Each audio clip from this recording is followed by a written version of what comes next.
Hey, ladies and gentlemen, welcome back. I'm your host, Richard Luby, the host of Talk the Walk.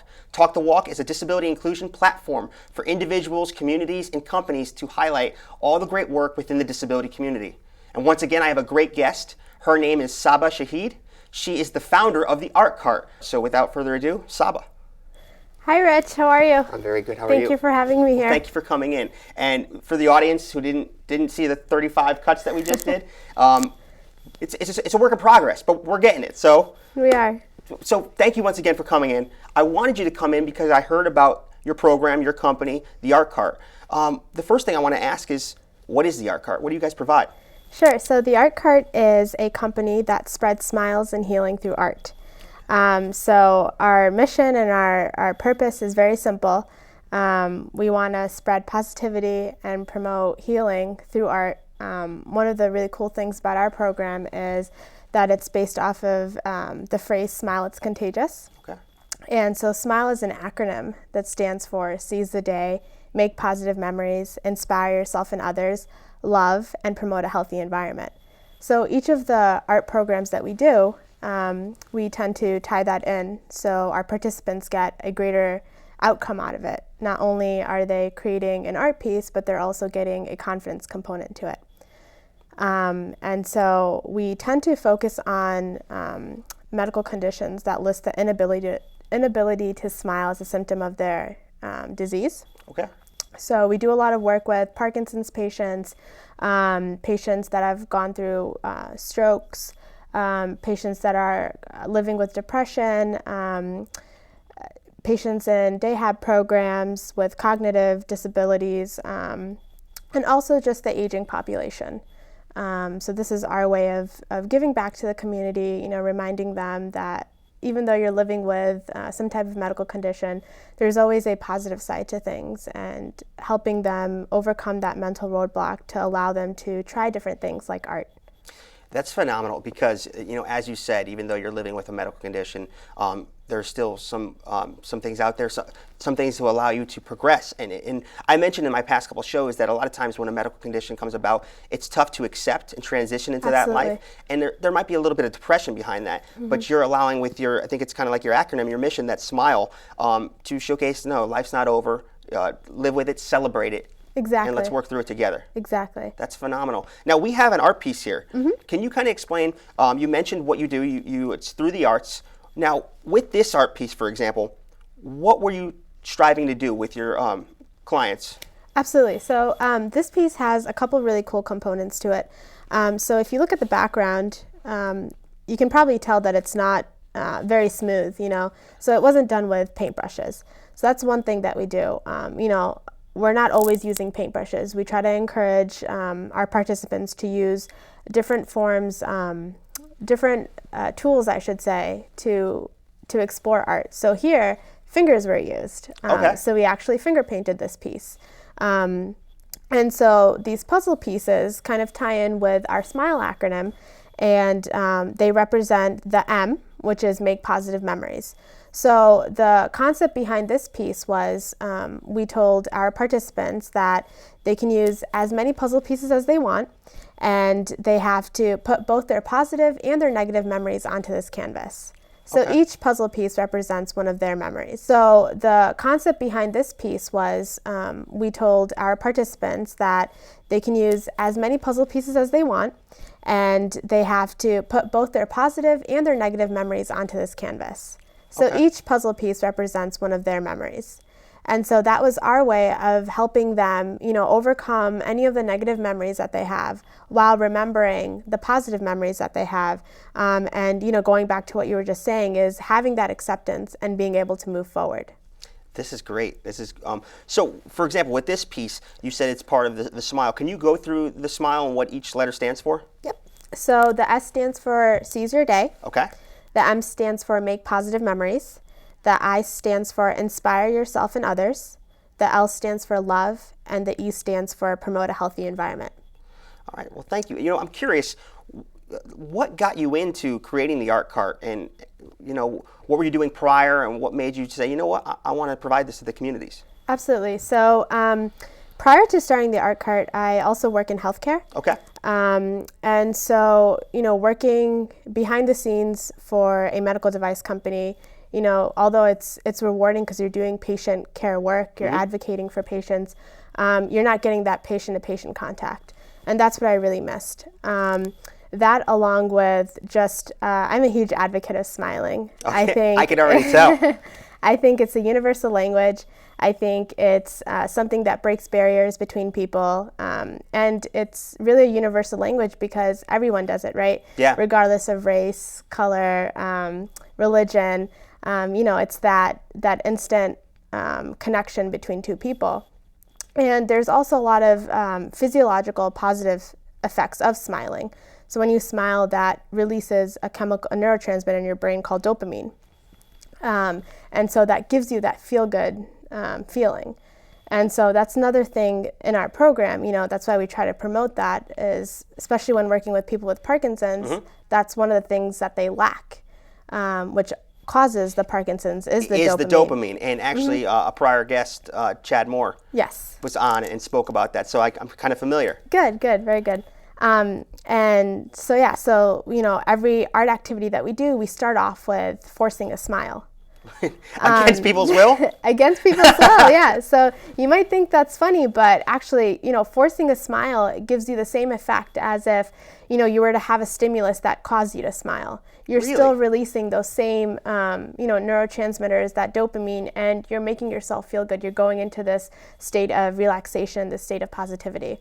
So that's something that I recommend everyone at home to try, at home.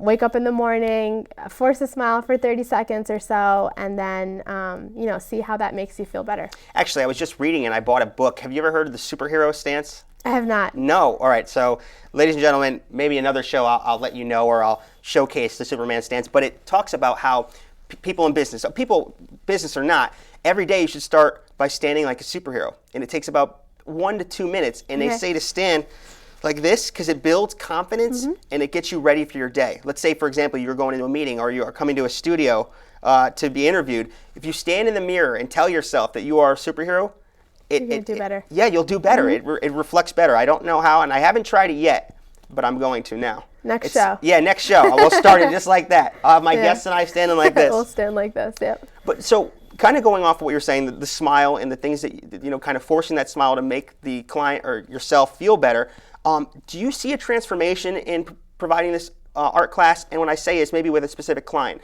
where they started off maybe not as happy or enjoying the process, but throughout the process, they became much more involved, maybe vocal, and excited to be a part.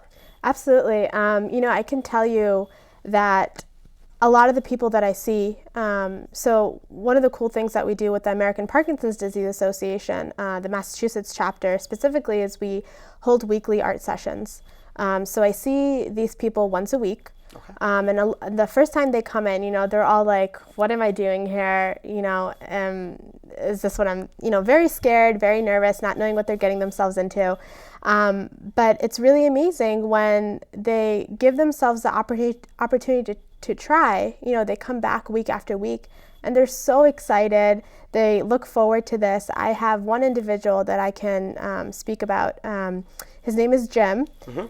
He's actually going to be a featured artist at our upcoming Smile Through Art exhibition.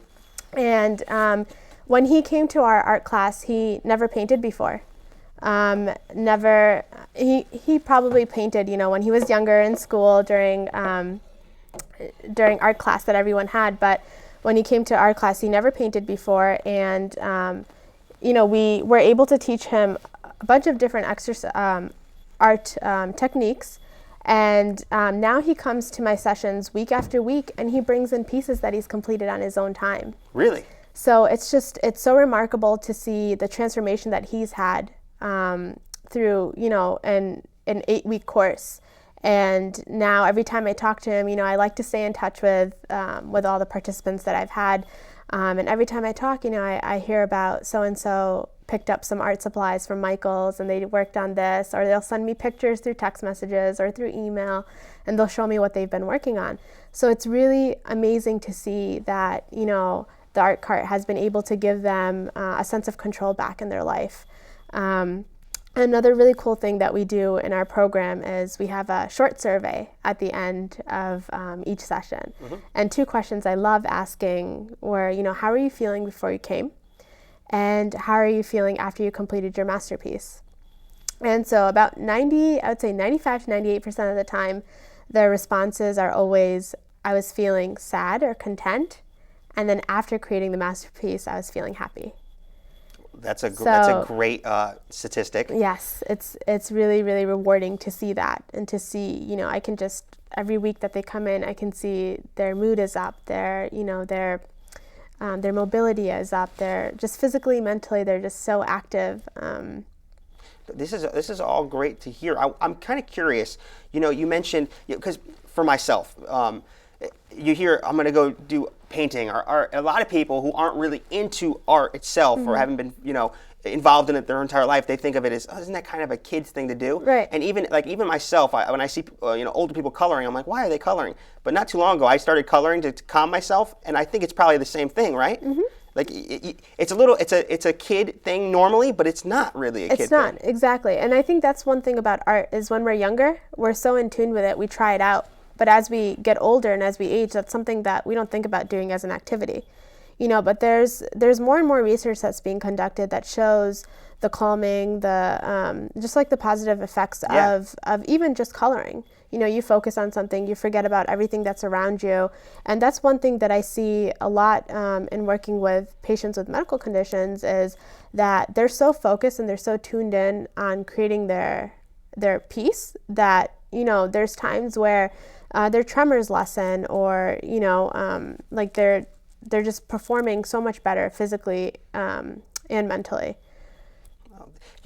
So kind of going back to like what you were talking about painting, and for like this piece, for example, what other services within painting or within art do you provide? And what type of clients do you work with, age groups, demographics, things of that nature? Sure. So other services, so we don't always work with paint. Okay. We work with clay. Clay is very good for your hands as well. You can do different things like pounding clay, and those are all good exercises that'll help your hands and your fine motor movement strengthen. We work mostly with older demographics. Okay. But we do other programs as well. We have a lot of local events that aren't geared towards the disability population, but they help fund some of the expenses that are involved in putting on these programs. And then we also work with DopaFit, so the owner, so Chad Moore, who is on your show. So he actually helps with creating a lot of, our E, the promote a healthy environment. So another aspect of our program is, say we're working with paint, we like to take breaks, right? Painting can be a very sedentary exercise. And you don't want to sit there for 2 hours. So, for example, I love breaks, everybody. In the gym, you'll see me by the water fountain about 4 or 5 times. Exactly. So it's good to get up, right? It's good to get your limbs moving and stuff. So one of the things that we do is we put them through seated exercises, standing exercises as a way to increase their mobility as well. And that makes it more fun. You're not sitting there watching your paint dry. Looking at your watch. You're getting up. You're active. So we do exercises like that. We also, writing is a form of art as well. So a lot of the aging population, especially those with Parkinson's, get micrographia, which is small handwriting. Okay, yep. So we work on handwriting, writing large letters, going from large to small, and then we take those things that we're working on and then we put it into our art pieces. So you're kind of marrying it all together. Exactly. And it's really great how the Art Cart offers, integrating all these things, especially with like Chad Moore and other agencies, because you're getting almost like a 2-for-1 deal. Absolutely. It's not just the art; it's something else as well. So these events that you spoke about, we're going to have access to her website. And what is your website, for example? So it's www.smilethroughart.com. Okay. And your events are listed up there? Yes. So our local events are listed under the local events page. Okay. And then our American Parkinson's Disease Association events are also listed up there. We also work with a few other companies, but they're not public events. Okay. So they have their individuals that are going to participate already set in stone. So those events we don't put on our website. But we have our Smile Through Art exhibition coming up, which will be featuring the work of all of our Parkinson's artists that have been coming to our classes, and those who have not, but they live in the area, and they're living with this medical condition, and they're using art as a way to spread awareness. Oh, okay. So one thing I really wanted to ask you is how could somebody get a hold of you, and not just with the website, but where are you located? Where are your services mainly provided for those that don't know, for the audience that want to get involved? Absolutely. So one of the reasons why we call ourselves the Art Cart is that we're a mobile business. We like traveling, and we like coming to you to make it more accessible. So we're based out of Norwood, Massachusetts, but we do work in Connecticut, Rhode Island, Massachusetts. And we're willing to go, as far as we can to help show and spread smiles and healing through art. You hear that, Hawaii, Alaska? You hear that? We'll be there. You'd love to travel, right? Absolutely. Well, that's great. I just wanted to make sure the audience knew that you're open to travel. You're looking to collaborate Yes. by any means. So I hear that you brought some equipment, and you're going to try to teach me some techniques of painting. Is that correct? I did. So if you're willing to get your hands dirty, I'll be happy to show you some techniques and show everyone at home what they can do. Absolutely. Thank you very much. So what we're going to do is, ladies and gentlemen, we're going to take a break really quick. We're going to come back, and you're going to see us all ready to go, and she's going to teach a class. All right. So be right back. Today's episode is sponsored by Jim Haas's Career Books. Career Books 1 through 5 assist your youth and adult in becoming career ready. Ladies and gentlemen, welcome back to Talk the Walk. I am your host, Richard Luby. Talk the Walk is a disability inclusion platform. We are here as a resource for the individuals, companies, and communities to showcase all the great progress within the disability community. I'm here with my guest, Saba Shahid. How are you? Good. If you haven't seen the first segment, I recommend you rewind this back and you check it out. We are talking about the Art Cart. She is the founder of the Art Cart. It is a service that provides for the communities to assist them in all aspects. Actually, here, how about you tell us what it is to make it a little bit better? What do you provide, once again, the services you provide, and what are we doing here in front of this table? Sure. So the Art Cart specializes in spreading smiles and healing through art. Okay. And we work with populations that list the inability to smile as a symptom of their disease, but not limited to that. And so what we're going to do today is I'm going to teach you a technique that will help with your fine motor skills. Okay. And we'll show you how you can use this to kind of strengthen both sides of your brain. Are you right-handed or left-handed? I'm left-handed. You're left-handed. So as doing this activity, I would recommend to you and to everyone else in the class that they start with their dominant hand, but then they transition over to their non-dominant hand. A lot of the times we're so used to working with our dominant hand that we forget the other side. Okay. So even in, waking up in the morning, if you were brushing your teeth and you swapped your toothbrush to the other hand, you would in an instant notice the difference of mobility and the difference of, you're actually thinking about, oh, what tooth do I need to get to next? It's kind of like handwriting, too. Have you ever, sometimes you transfer into your, like, I'm left-handed, so I transfer to my right, and it looks like a totally different person. Exactly. So that's what we're trying to, with finger painting, you might think that this is an activity that kids do, but it really has so many benefits for the aging population, with, what we talked about, the hand-eye coordination, the fine muscle movements, and just really being able to exercise that opposite side of your not only your hand, but you're also exercising that part of your brain as well. Great. So before we get started, once again, going back to the first segment, we were talking about the superhero stance. So I said, before we get started, why don't we do a quick superhero stance? I said I never did it, and Saba talked me into doing it beforehand. So we're going to stand like this. The book always said to stand like this, loud and proud, chest out, and you say, I am a superhero. I am a superhero. I can't hear you. I am a superhero. And you're supposed to do that for a long time and feel awesome later. So I recommend you try it. Usually I do it in public and I get arrested, but we'll see how it goes down the road. All right, so what are we doing first? What do I got to do? So what you're going to do is I'm going to have you choose some colors. Okay. You're definitely going to get white. Okay. But I want you to pick 2 other colors. All right, I'm going to go with my logo, which is an orange and blue. So we'll do orange and blue. Okay, so we're going to do orange and blue. Yep. And so I'm going to go ahead and put this paint on your palette. So I love telling people that a little paint goes a long way, especially with an exercise like finger paint. Usually if we were working with brushes, I would recommend that we would use water. Okay. And so that's to kind of make the paint a little thinner, because acrylic paint tends to be thicker at times. And is this something that people can do at home? Oh, absolutely. And once again, this is really focusing on, especially finger painting, is your motor skills. And you mentioned start with your dominant hand, but try to transition into the less dominant hand. Yes. Awesome. And Okay. there's also, other things you can do with this as well is, so let's go ahead and pick up 2 colors. 2 colors. With my fingers? With your fingers, yep. So All right. I would Go ahead. use one hand. So here, I'll demonstrate first. So I'm going to take the orange and the blue. So you can see I have very little paint on my hands, right? Can you show it? Yep, I have very little paint on my hands, and you're probably thinking that, what is she going to do with that little amount of paint? Yeah. So did you want to... Orange and blue. Okay. Yep, orange and blue. One hand. Dominant hand I'm starting with. Okay, as am I. So what we're going to do now, so you're going to grab your canvas, and you can do it flat or you can raise it up, and you basically just Tap. tap. And I can go all over. And you go all over, yep. And then you can add. So right now, your brain's focusing on tapping your pointer and your middle finger, right? And Yeah. spreading the paint through the area that you're working in, right?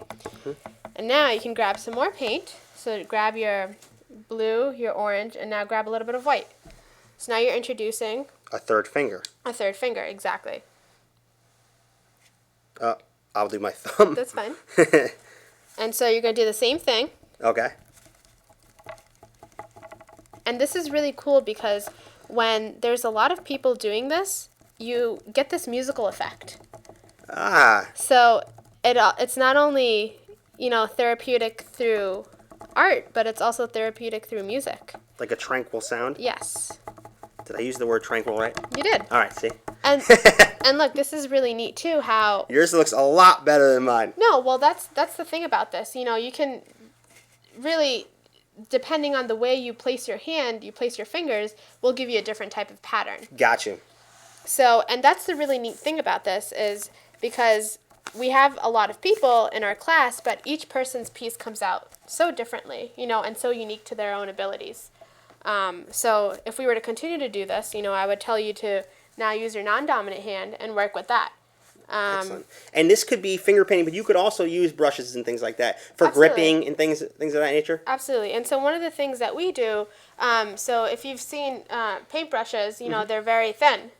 So we have modified equipment to help with, those who have trouble gripping onto skinnier items. So it gives you more surface area to hold on to these brushes. It's an accessibility. Accessibility, exactly. All right. And, with doing this artwork with the clients, do you ever showcase the artwork? We do. So we're actually having an art exhibit in Canton, Massachusetts on June 25th. So we'll be showcasing artwork there. We also showcase artwork on our website. And what is your website? Our website is www.smilethroughart.com.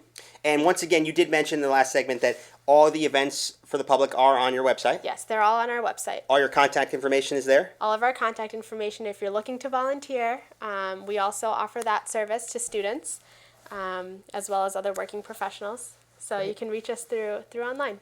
Well, thank you very much for coming in. Thank you for showcasing one of the things you do in your class.